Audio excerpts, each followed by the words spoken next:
자, 오늘 이제 월삭 예배 미스바의 에베네셀이라는 제목을 가지고 오늘 말씀을 증거하도록 하겠습니다. 이 미스바의 에베네셀에서의 나와 하나님 내용은 이렇게 됩니다. 자, 오늘 본문에 보면은 너희가 블레셋 사람에서 건져내시리라 하는 거예요. 우리가 우리의 인생이 세상에 사로잡혀 있고 또 물질에 사로잡혀 있고 또 정욕에 사로잡혀 있고 크게 보면 죄와 사망에 사로잡혀 있다. 또 그 뒤에는 마귀, 사탄, 예뱀, 온갖 귀신들, 또 그것을 예수님의 우리의 삶으로 인용하면 수고하고 무거운 짐에 사로잡혀 있는, 또 천국과 지옥의 권세로 이야기하면 지옥의 힘이 훨씬 세요. 그래서 이 지옥의 권세에 사로잡혀 있다. 근데 그 중에 한 사람이, 우리 전체 가정이 또는 우리의 가족이 또는 내가 이런 상황에 놓여 있다. 반대로 이야기하면은 내가 하나님의 영광된 가문을 세우지 못하고 있다. 그 반대는 뭐죠? 영광 반대의 가문으로 전락하고 있다 라고 생각한다면 오늘 말씀을 잘 들어야 합니다. 그래서 오늘 이 6월 월삭 예배는 영적 블레셋의 사람의 손에서 건져내기를 원하면 여러분의 가문이, 여러분의 인생이, 또 여러분의 인생의 여정의 모든 이 가족들, 또 친지들, 또 여러분의 기업이, 또 우리 교회가 그렇다고 생각하면은 우리 교회가 여기서 건짐받기를 원하느냐? 그러면 오늘 말씀을 우리가 잘 들어야 된다 하는 거예요. 근데 이 첫 번째 하나님의 말씀이 여호와께 돌아오려거든. 근데 그냥 돌아오는 게 아니고 너희가 전심으로, 한마디로 진실로 하나님께 회개하기를 원하느냐, 이런 얘기예요. 돌아오다는 것은 회개한다는 뜻이에요. 진실로 하나님 앞에 정말 회개하기를 원하거든. 첫 번째는 모든 이방신들과 우상들을 다 제거하라는 거예요. 우상과 이 이방신들이라는 다른 의미, 실제는 뭐냐? 두 가지 의미가 있어요. 내가 사랑하는 것이 하나님보다 사랑한다, 이런 의미가 있고, 또 내가 원하지 않는데 내가 사로잡혀 가지고 노예 사로잡혀 있다 하는 거예요. 그것이 물질에 사로잡혀 있어요. 물질이 하나님보다 더 먼저예요. 그러면 이것을 제거하라는 거예요. 또 명예가, 자존심이, 또 세상의 사고방식이, 정욕이, 이 정욕이라는 것은 욕심만 이야기하는 것이 아닙니다. 육신의 생각을 이야기하는 거예요. 육신대로 사는 생각, 영으로 생각하지 않고 육신으로 생각하는 것이, 항상 모든 생각의 결정이 육신으로 생각하는 거예요. 영으로 생각하면은 오히려 답이 있어요. 어떻게 해야 되는 답이 있어요. 근데 육신으로 생각하면 절대 하나님과의 약속된 그 어떤 것으로도 양보가 안 됩니다. 왜냐하면 내 육신이 더 먼저이기 때문이죠. 절대 양보가 안 돼요. 그러니까 영으로 생각하면은 수술을 하고도 하나님 앞에 일천번제를 약속을 해놓으니까 앰뷸런스 타고 교회를 옵니다. 누가 그랬죠? 이랜드그룹 회장님이. 그래서 부도에서 노임을 받고 그리고 지금 그분이 되셨어요. 예. 그런 드라마틱한 근데 진짜 사실이에요. 예? 진짜 사실이에요. 영으로 먼저 생각하면 그게 가능합니다. 왜? 우상 숭배를 하지 않고 또는 사로잡혀 있지 않기 때문이에요. 사로잡혀 있거나 우상 숭배, 우상이 내 생각을 사로잡혀 있는 사람은 절대 그럴 수 없어요. 말이 됩니까? 응급수술 아니면 수술하면 죽는데 그래서 급하게 수술을 했는데 아니 수술하자마자 1,000번째 드리겠다고 앰뷸런스 타고 교회에 와서 예배 드리는 사람이 그게 제정신입니까? 제정신이 아니죠. 근데 영으로 생각하면 특별한 믿음이에요. 예수님의 말씀으로 인용하면 큰 믿음이에요. 가능해요. 우리가 믿음으로 생각하면 제정신이에요. 그게 제정신이에요. 그게 온전한 정신이에요. 깨어있는 신앙이에요. 근데 육신으로 생각하는 육신의 생각이 우상이 돼 있고 육신에 사로잡혀 있는 사람은 제정신이 아니죠. 예, 제정신이 아니에요. 예. 그러니까 말도 안 되는 이야기가 되는 거죠. 그것을 제거하라는 거예요. 그 제거하고 이것을 제거하면 눈이 열려요. 눈이. 어떤 눈이 열려요? 육신의 눈만 열리는 게 아니라 생각의 눈이 열립니다. 생각하는 눈이 열려요. 예. 감성도 달라지고 의지도 달라져요. 예. 의지도 달라집니다. 예. 전혀 달라지는 거죠. 예. 평상시에 예배를 안 나왔다가도 쉬는 날이다.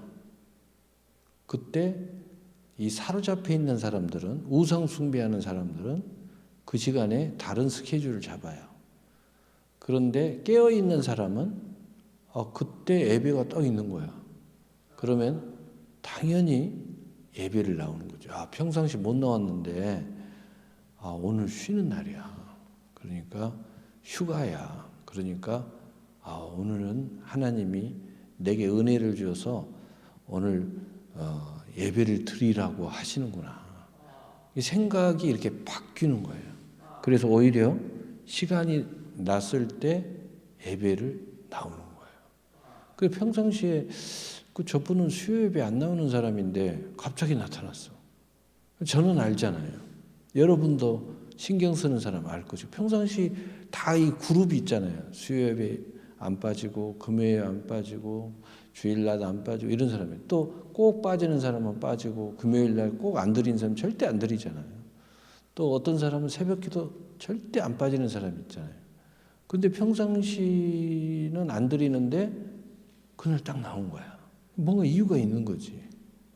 알아보니까 휴가야. 깨어있는 사람이죠. 그런데 그런 거 아무 아랑곳하지 않아. 그냥 여전히 하던 대로 하는 거예요. 이 사람은 깨어있다고 볼기가 매우 민망하죠. 종교인이냐 그리스도인이냐 그건 하나님이 아시겠죠. 종교인은 철저해요. 근데 종교인은 계획대로 철저해요. 그런데 그리스도인들은 계획대로 철저하면서도 감동에 따라 움직여요. 평상시 하지 않은 것을 하는 거예요. 감동을 주고 하나님의 뜻이 있고 하나님의 명령을 하면 그 명령에 내 계획보다 우선순위가 되는 거예요. 그래서 순종하는 거죠. 예. 그러니까 그게 좀 다른 거예요. 우리가 가만히 신앙생활 하는 걸 이렇게 쳐다보면은 그러신 분들이 있어요. 평상시로 보통 사람보다 훨씬 더 열심히 안 해요. 그런데 이럴 때 딱 순종하는 모습이 있어요. 감동에 따라 움직이는 모습이 있어요. 또 이렇게 기회가 있을 때 성경에 뭐라고 써요? 기회를 따라 믿음의 가정들에게 더욱 그리할지니라. 무슨 얘기냐면은 깨어있는 사람은 기회가 생길 때 기회를 따라 더 하나님을 가까이 하는 거예요. 기회가 생길 때 기회를 따라서 더 선한 일을 하는 거예요. 기회가 있을 때 기회를 따라서 더 공부하는 거예요. 기회가 생기면은 더 기도하는 거예요. 왜? 내가 기도에 대한 목이 마르니까 기회가 생기면 더 기도를 하는 거죠. 내가 예배가 목이 타다 기회를 따라서 예배를 더 드리는 거죠. 깨어있는 사람들이죠. 깨어있는 사람들. 그러니까 종교인이 아니고 형식에 취급하고 내 계획대로 움직이는, 내 뜻이 앞서고 내 의가 앞서는 게 아니고 하나님의 의가 앞서는 거예요. 성령의 감동이 앞서는 거죠. 기회가 앞서는 거예요. 하나님이 기회를 준다는 것은 은혜를 주는 거죠. 왜? 영으로 생각하면 은혜거든요. 육으로 생각하면은 그게 은혜가 아니고 율법의 강요가 되는 거죠. 율법을 육신으로 생각하면 율법의 강요야. 내가 이렇게까지 해야 돼? 이렇게 되는 거죠.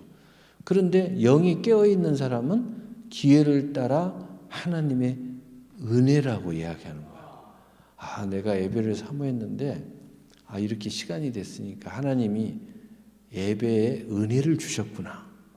이렇게 되는 거죠. 내가 사업을 확장하는 마음이 열망감이 있어요. 근데 기회가 딱 찾아왔어요. 이런 사람들은요, 하나님의 은혜라고 생각해요. 그래서 그 기회를 꽉 붙잡고 사업을 확장하는 거죠. 그런데 이것이 율법의 요구다, 의무다 라고 생각하는 사람은 부담스러워서 안정된 길을 가는 거죠. 확장을 하지 않죠. 야, 요즘에 경기가 안 좋은데 무슨 놈 확장이냐 이렇게 생각하는 거죠. 그러니까 항상 우리가 투자하다 보면은 그 뭔가를 하는 사람들 보면 남들은 다 떠날 때 물론 확실한 투자처가 돼야 되죠. 아무거나 그렇게 하면 안 되고 확실한 우리 하나님과 우리의 관계로 보다 더 확실한 게 어디 있어요? 그런데 그럴 때 딱 차고 들어오잖아요. 예. 모든 사람이 떠날 때 이분은 그 자리를 차고 들어와요. 굉장히 쉬운 이야기예요. 왜? 경쟁이 없어요. 왜? 싸요. 왜? 미래가 있고 약속이 있어요. 너무 쉬운 거예요. 근데 안 되는 사람들은 너도 나도 막 하면 거기 가요. 식당도 많은 사람들이 몰리는 데만 가요. 그러니까 뭐든지 경쟁하고 줄 서야 되고 항상 그 복잡하기만 해요. 그러면서도 절대 대박이 없어요. 30배, 60배, 100배라는 것은 있을 수가 없는 거예요. 왜? 몰려다니니까. 몰려다니니까 절대 그런 게 없어요. 예. 하나님의 큰 은혜는 바로 감동에 따라, 기회를 따라, 그리고 하나님의 뜻에 따라, 그리고 하나님의 은혜를 따라 나아갈 때 큰 역사가 일어나요. 큰 역사가 일어나요. 그런데 이렇게 따라서 신앙생활 하지 않는 사람은요, 큰 역사가 없어요. 큰 은혜 체험이 없는 거예요. 왜냐? 항상 내가 예견하고 하기 때문이에요. 내 생각대로 하기 때문에 기적이라는 것은 이분한테는 절대 일어나지 않아요. 왜? 내가 허용한 만큼, 내가 계획한 만큼, 내가 하는 것만큼, 종교인, 믿음이 있으나 없으나 할 수 있는 만큼만 하는 거예요. 그러나 믿음의 사람들은 뭐예요? 정말 거듭난 사람만이 할 수 있는 선택을 해요. 정말 지금 죽어도 천국 갈 수 있는 사람만 할 수 있는, 이 세상에 이제 죽음을 앞두고 있는 사람처럼 움직여요.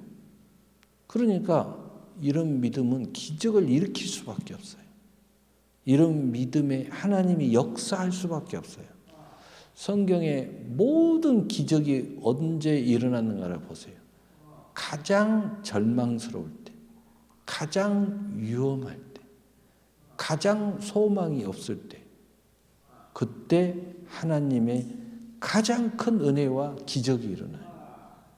오늘 이스라엘 백성들이 언약궤를 다 빼앗겨 버리고 그리고 하나님의 은혜로 말미암아 언약궤가 스스로 돌아와서 아비나답의 집이라는 그 곳에 모셔져 있을 때에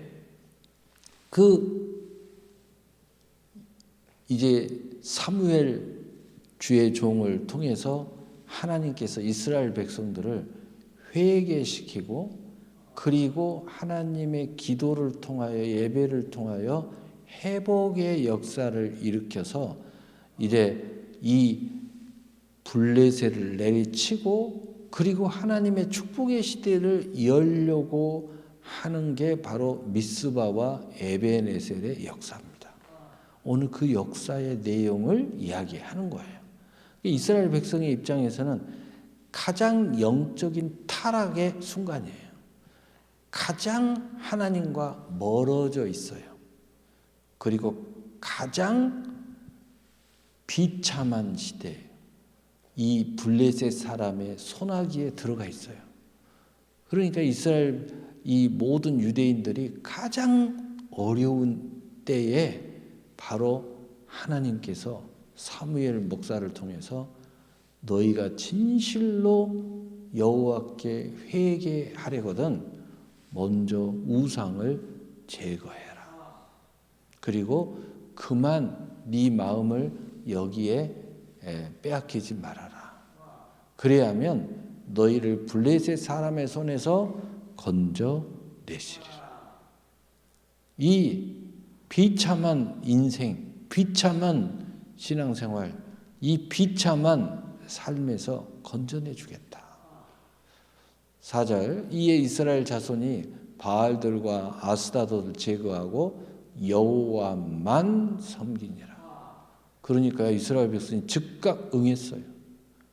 여러분 즉각 응한다는 것은 뭐냐면 그만큼 비참해졌다는 거죠.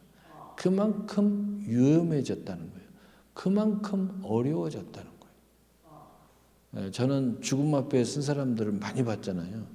죽음 앞에 쓰면요 정말 산다고 하면은요 거반 다 해요. 이거 하면 삽니다. 그럼 그렇게 합니다. 이거 하면 삽니다. 그렇게. 예. 물론 죽음 앞에 서 있는 사람도 안 하는 사람이 있어요. 예. 그래서 그냥 죽어가는 사람도 많이 봤어요. 근데 오늘 이스라엘 백성들이 그만큼 다급해졌어요. 그러니까 그 말씀대로 우상을 다 제거하고 여호와만 섬기는 거예요. 그때 사무엘이 이야기합니다. 사무엘이 이르되 온 이스라엘은 미스바로 모여라. 내가 너희를 위하여 여호와께 기도하리라 하매 이제 비로소 너희가 축복을 받을 수 있는 준비된 마음을 가졌다는 거죠. 그래서 미스바로 모여라. 항상 축복 전 시험, 축복 전 테스트, 축복 전 길가의 마음, 돌짝밭의 마음, 가시떨기의 마음을 갈아서 엎어서 좋은 땅, 옥토를 만드는 과정이 있어요. 성경을 여러분 읽어보면 알겠지만 어떤 하나님의 기적도 이 과정이 있습니다. 아브람도 이삭도 야곱도 요셉도 이 과정을 다 겪어가요. 오늘 이스라엘 백성에게도 이 과정이 겪어요. 그래서 미스바를 뭐해라? 이 미스바라는 뜻은 뭐냐? 지켜보다, 망대라는 뜻이에요. 그 다시 말하면 무슨 말이냐? 하나님이 지켜본다라는 거예요. 하나님이 지켜보고 있다. 너도 하나님이 너희를 축복하는지 지켜봐라. 미스바라 뭐이라는 것은 뭐냐? 하나님이 지켜보겠다. 예, 지켜보겠다. 근데 미스바라는 장소는 어떤 곳이냐면은 산으로 평지인데 고원 지역인데 삥 둘러서 입구가 하나예요. 거기에 들어가면 적이 쳐들어오면 다 죽는 도간의 쥐신세의 위치예요. 그러니까 군사적인 입장에서 볼 때, 이런 상황의 입장에서 볼 때는 거기에서 모이라는 것은 참 어려운 이야기죠.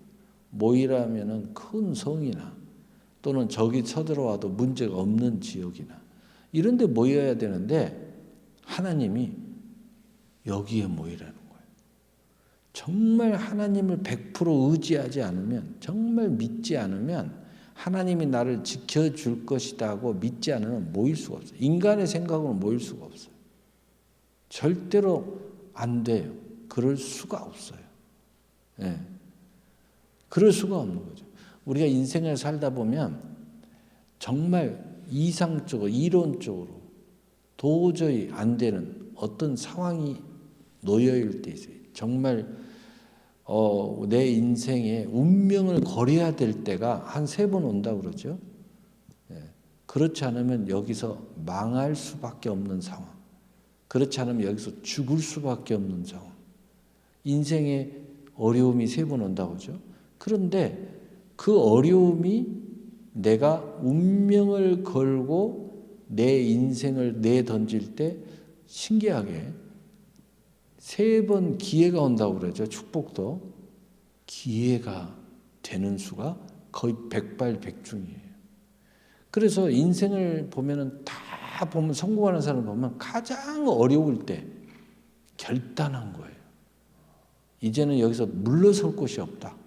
이럴 때 내 온 힘과 내 온 자산과 내 온 것을 던지면서 운명을 건 거예요. 내 인생을 걸었어. 여기서 이제 한 방에 무너지면 끝이에요. 근데 왜 걸었냐? 걸지 않아도 무너질 수밖에 없는 상황이라고 여겨지는 거예요. 내가 한 방을 날려보고 무너지느냐, 그냥 무너지느냐, 이 생각을 한 거예요. 그래서 도간에 든 쥐가 고양이를 문다, 이런 이야기를 했죠.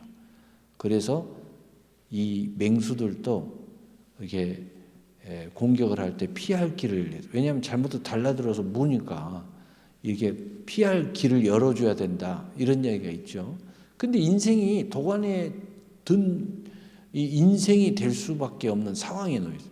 근데 이게 위기인데, 이게 망할 수밖에 없는 상황인데 이것을 기회로 바꿔가지고 성공의 기회를 잡아버린 그 간증이나 그 드라마틱한 그 인생, 완전히 망했는데 운명을 거는 거죠. 근데 그 사람들이 성공을 해요. 그 사람들이 성공을 한 거예요. 한 예를 들면 어떤 분이 아버지와 가업을 맺어서 카센터를 그 동네에서 가장 크게 했는데 부도가 난 거예요. 부도가 났는데 아버지는 포기를 했어요. 이제 인생 끝이야. 그리고 술독에 빠져갖고 모든 것을 다 잃어버려서 인생을 내동댕이 됐어요. 근데 그 아들이 절대 그럴 수 없다. 그래서 그 사업터를 떠나면서 차를 고칠 수 있는 모든 기본 도구를 차에다 싣고 그걸 가지고 나갑니다. 그래서 그 동네에 한 공터에서 천막을 치고 아주 저렴한 가격으로 차를 고쳐주기 시작하는 거예요. 나는 포기할 수 없다. 그리고 한번 끝까지 해보자. 그러니까 싸게 고치고 싶고 간단하게 고치고 싶고 이런 사람들은 거기 와서 다 고치는 거예요. 원래 차를 고치는 사람이었으니까. 근데 너무 성실하고 너무 열심이고 너무 감동을 주는 거예요. 그래서 그 지역의 가장 큰 카센터인데 그걸 인수한 사람이 그걸 쳐다본 거예요. 그래서 하루는 그 주인이 이 아들을 찾아오는 거예요. 찾아와가지고 여보게, 내가 이유가 있어서 자네 집안의 가업을 인수하긴 했지만 내가 보니까 자네 보통 사람이 아닌 것 같은데 내가 이것에 대한 모든 것을 당장 돈을 안 받았고 10년, 20년을 통해서 갚으면 어떻겠는가. 그리고 과거에 아버지가 여기 사장인데 자네가 한번 사장을 해보면 어떡하겠는가 이렇게 제시를 한 거예요. 그러니까 이거 웬 떡이야. 20년 10년 걸려서 천천히 갚아도 된다니까 아들이 들어온 거예요. 그래가지고 카센터를 운영을 하는 거예요.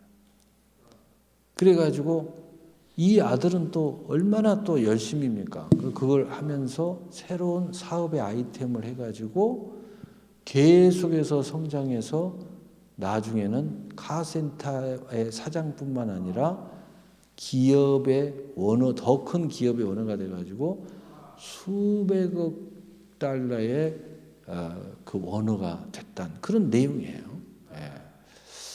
제가 밴드에다 올려놨어요. 열심히 뭐라도 이렇게 보는 사람들은 이런 내용들을 계속 보고 있겠죠. 자, 사람들은 이런 거예요. 어느 이스라엘 백성들이 코너에 몰렸어요. 그런데 믿음으로 달라서니까 기회가 온 거예요. 하나님 기회를 줬어요. 미스바로 모여라. 그런데 도관의 죄예요.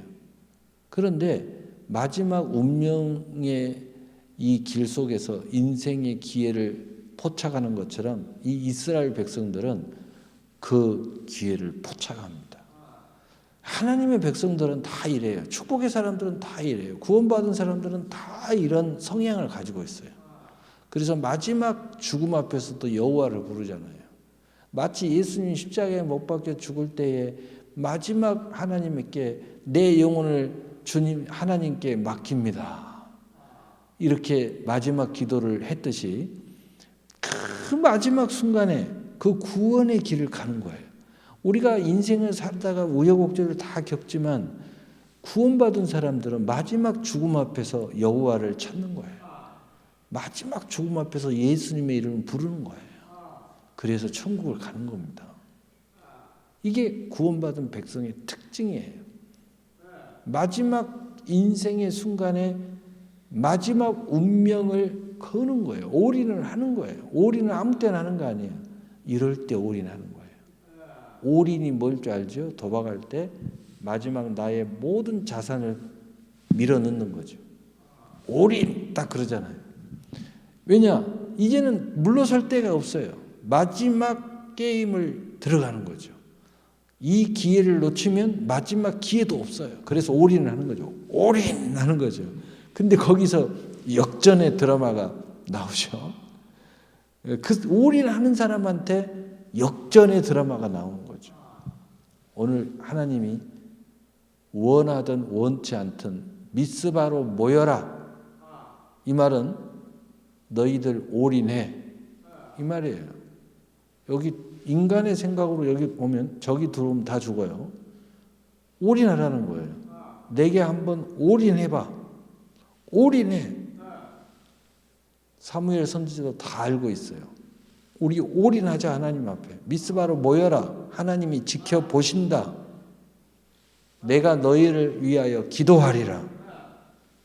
내가 너희를 향하여 기도해서 하나님의 축복을 믿는다면 모여라.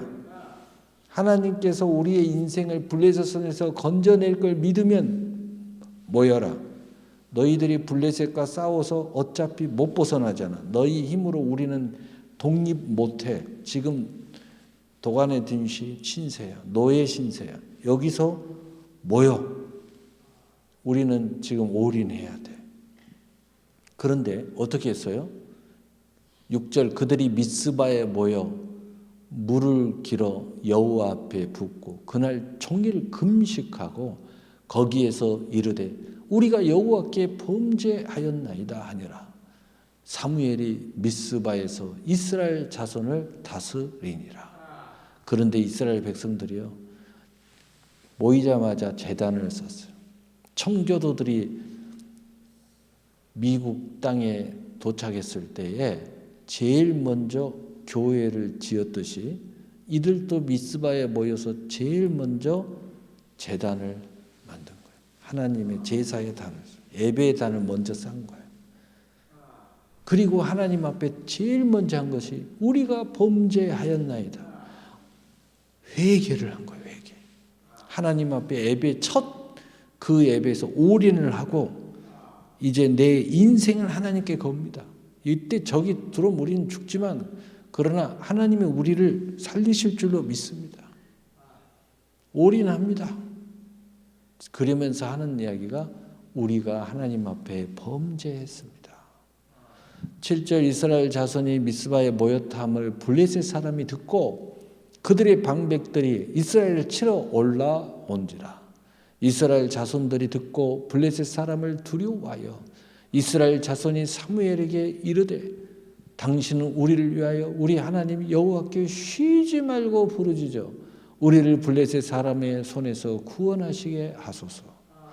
이렇게 오리를 했지만 실제 적이 나타나니까 두려워요. 여러분은 그 올인하는 영화를 이렇게 보면은 진짜 올인을 딱 했지만 마음으로 속으로는 춤을 꼴딱딱 서면서 긴장을 하죠. 왜?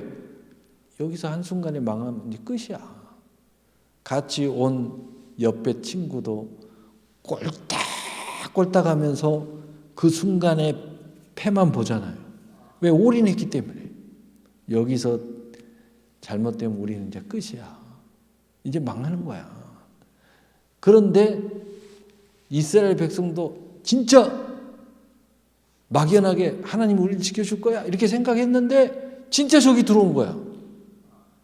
떨리는 거야. 이제는 하나님이 더 코너로 몰아 들어가는 거예요.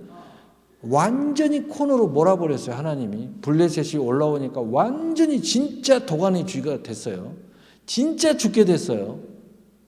그러니 이제 올인도 했겠다. 이제 절대절명의 순간으로 사무엘 목사를 매달리면서 빨리 하나님께 기도해라. 빨리 우리가 축복을 받고 하나님이 우리를 지키고 우리를 축복할 수 있고 이 블레셋을 쳐 없앨 수 있는 하나님의 권능이 부어지도록 우리가 매달리자. 인생이요. 처음에는 그렇게 될 거다. 나 믿음으로 할 거예요. 나 지금 금식해요. 다 이렇게 여유롭게 해줍니다. 그래도 내가 올인하는 신앙을 가졌죠. 근데 진짜 그 상황이 벌어지면요. 그렇게 할 거라고 말하고 준비했지만 진짜 그 상황이 벌어진 거예요. 그때 어떻게 되겠어요? 다급해졌죠. 진짜 기도가 나오는 거예요. 진짜 목 놓아 울며 부르짖게 돼요. 우리가 여러 가지 문제를 만나가지고 하나님 앞에 작정 기도도 하고 또 하나님 앞에 진짜 막 금식도 하고 하지만 진짜 그 상황이 딱 다가왔으면은요, 진짜 눈물 없이 눈물이 저절로 나와요. 정말 눈물이 펑펑펑 쏟아지면서 기도가 됩니다. 정말 여러분이 정말 이 삶의 코너에 몰려가지고 막연히 막 생각만 했는데 교회 와서 탁 기도하는데 아무도 없어. 혼자서 천천히 기도하다 진짜 연락이 딱 온 거야. 누구한테 왔어요? 동역자한테 왔어. 우리 부도 직전이야. 오늘 몇 시 지나면 부도야. 그러면 그 마음이 얼마나 다급하겠어요. 뻔하게 부도가 다가왔지만 그래도 하나님한테 한번 매달려 보려고 왔는데 진짜 연락이 온 거야. 그 신세가 어쩌겠어요. 오늘 이스라엘 백성들이 그보다 더 유급해요. 쉬지 말고 부르짖어 우리를 블레셋 사람의 손에서 구원하시게 하소서. 9절에 사무엘이 젖 먹는 어린 양 하나를 가져다가 온전한 번제를 여호와께 드리고, 여기서 온전한 번제를, 온전하지 못할 이유가 없어요. 몰릴 대로 몰렸는데 신령과 진정한 제사가 안 나오겠어요? 영과 진리의 제사가 안 나오겠어요? 부르짖는 기도 못 하겠어요? 절대절명의 탄식의 기도가 나오겠죠. 이스라엘 백성들이 모여가지고 한 마음으로 이 예배에 참여하지 않겠어요? 당연히 참여하겠죠. 이래주거나 저래주거나 마지막 이 순간, 마지막 방법, 하나님께 매달리는 방법. 그러면서 한편으로는 사무엘 네가 약속했으니까, 하나님하고 네가 약속했잖아. 그래서 우리 여기까지 왔는데 사무엘 책임져라 막 이런 마음도 약간 있었겠죠. 근데 이건 드러내지 못하죠. 왜? 운명의 손이 사무엘의 손에 달려 있으니까. 그래서 마지막 매달리는 거죠. 예? 마지막 매달리는 거예요. 그렇지 않겠어요? 그러니까 온전한 번제를 여호와께 드리고 온전한 예배를 드리는 거예요. 정말 온전하게 예배를 드리는 거예요. 온전하게 예배를 드리고 이스라엘을 위하여 여호와께 부르짖음에 여호와께서 응답하셨더라. 여러분 항상 기적은요 가장 위기의 순간에 일어나요. 근데 위기의 순간에 그냥 일어나는 게 아니라 가장 위기의 순간이 가장 믿음의 순간이에요. 가장 온전한 예배를 드릴 수 있는 순간이에요. 가장 믿음으로 기도할 수 있는 순간이라고요. 그래서 성경의 모든 기적은 이 순간에 기적이 일어나는 거예요. 근데 그 현장을 딱 보면 온전하게 기도하는 사람이 있어요. 온전한 예배를 드리는 사람이 있어요. 자기의 인생을 올인하고 하나님께 올인하는 사람이 그 기적의 현장에 있어요. 성경을 딱 펴보면 거기에 딱 있는 거예요. 오늘 여기에 있잖아요. 사무엘과 이스라엘 백성들이 온전함이 있잖아요. 부르짖음이 있잖아요. 올인하는 심정이 있잖아요.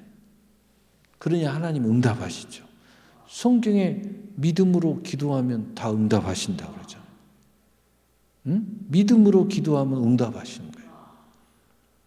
10절에 사무엘이 번제를 드릴 때 블레셋 사람이 이스라엘과 싸우려고 가까이 오매 그날 여호와께서 블레셋 사람에게 큰 의뢰를 바라여 그들을 어지럽게 하시니 그들의 이스라엘 앞에 패한 자 하나님이 직접 개입하시는 거예요. 기적과 이적과 표적의 역사는요 대부분 하나님 직접 개입하시는 거예요. 직접 하나님이 영광을 드려 우리 보고 뭐 하라고 하지도 않아요. 하나님이 직접 역사하시죠. 직접 여리고를 무너뜨리고 직접 홍해를 가르고 직접 요단을 가르고 직접 불기둥으로 역사하시고 구름 기둥으로 역사하시고 직접 10가지 재앙을 내리쳐버리고 하나님 직접 개입하시는 거예요. 여러분이 가장 위기의 순간에 가장 믿음으로 가장 부르짖는 기도로 가장 신령과 진정을 할 때 여러분한테 하나님이 하라고 한 말씀도 안 하셔요. 하나님 직접 개입하시는 거예요. 직접 개입하시는 거예요. 직접 개입하면 어떻게 돼요? 직접 하나님 모든 걸 다 하시는 거야. 직접 하나님이 다 하시는 거예요. 우리 교회 또 옛날 이야기를 한마디만 더 할게요. 시간은 지났지만 우리 교회 건축할 때 마지막에 딱 부도 순간이 났어요. 여기 가까운데 은행에서 다 해주기로 했는데 딱 하니까 법이 바뀌어서 규칙이 바뀌어서 못 해준다는 거예요. 방법이 없잖아요. 기도할 방법밖에 없잖아요. 그날 수요 예배인데 예배 시간도 잊어버리고 우리 한 목사가 나가 거기서 은행 문은 세타가 내려지는데 꼼짝도 안 하고 기도했어요. 방법이 없어요. 예배 시간이 있다는 것도 잊어버렸어요. 계속 기도하는데 예배 시간이 된지도 몰랐어요. 근데 그 과장님이 말 한마디 자기도 미안하니까 말 한마디도 못하고 나만 쳐다보고 있어요. 우리를 막 전화를 하더라고요. 그러더니 저하고 어디 좀 가시겠습니까? 어디요? 그러니까 따라오시면 합니다. 저는 여기서 못 일어나요. 돈 주기 전에는 못 일어나요. 그러니까 아니 그것 때문이에요. 그래서 따라가니까 저기 둔산 하나은행 저기 기업금융팀장한테 간 거예요. 이 대전 충남 지역을 관장하는 이 기업만 관장하는 이 그 금융팀장이라고 하더라고. 거기 보니까 거기서 제일 높은 사람이더라고. 거기 가니까 그 하나은행 몇 층이더라고. 3층인가 몇 층이 올라가니까 그 금융팀이 있더라고. 기업만 관리하는데. 거기를 딱 데리고 와요. 이분이 알아서 다 일사천리를 해갖고 다 해결해가지고 그분이 동기생이라고 하더라고요. 그분이요. 야, 사인. 바로 가만히 앉아 있는데 처음부터까지 다 처리해 주는 거예요. 그 다음날 아침 9시 되니까 연락 왔어요. 돈 들어갑니다. 돈 들어갑니다. 이렇게 나오고. 막 절차가 뭐고 그냥 맨날 며칠 걸리잖아요. 막 소리. 그런데 그것도 없어요. 그 다음날 아침 9시에 딱 나오더라고요. 야, 그러니까 하나님이 이 코너에 몰리잖아요. 기적의 순간이야. 내가 믿음으로 할 거냐 말 거냐. 믿음으로 할 거냐. 이게 아무나 하는 게 아니야. 근데 코너에 몰리면 할 수 있다니까. 믿음이 진짜 가진 사람은 할 수 있다니까. 정말 하나님 의지하는 사람은 할 수 있다니까. 그때 기적이 일어나는 거예요. 기적이 일어날 때는 하나님 처음부터 끝까지 다 개입하셔요. 내가 할 게 아무것도 없어. 내가 하는 것은 믿음으로 기도하는 것뿐이에요.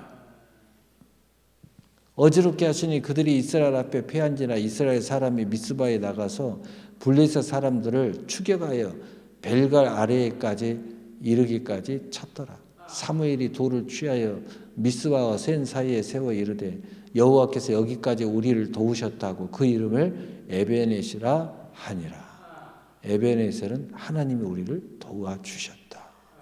13절 이에 블레셋 사람이 굴복하여 다시는 이스라엘 지역 안에 들어오지 못하였으며 다시는 사무엘이 죽을 때까지요 전쟁이 없었어요. 평화의 시대가 온 거예요. 축복의 시대가 온 거예요. 그 다음에 두 번째로 주변에서 이스라엘 땅 빼앗긴 모든 땅을 다 돌려줘요. 그냥 가져가라고. 왜? 하나님이 직접 개입하셔서 역사하신 것을 본 거야. 두려워가지고 자기 나라 쳐들어오지 말고 다 화친하자고 와서 다 빼앗은 걸 다 돌려주고 땅도 돌려주고 다 돌려주고 화평. 그래서 그 이후에 사무엘이 죽을 때까지 다시는 전쟁이 없었더라. 할렐루야. 네, 얼마나 놀라워요. 오늘 이 6월 월삭 예배 때 오늘 이 미스바와 에벤에셀의 나와 하나님의 역사가 여러분에게 필요하다면 이 신앙을 고백하셔서 이제 축복의 시대, 전쟁이 없는 시대, 하나님의 은혜의 시대를 여는 6월이 되시기를 예수님의 이름으로 축복합니다. 오늘 기도하겠습니다.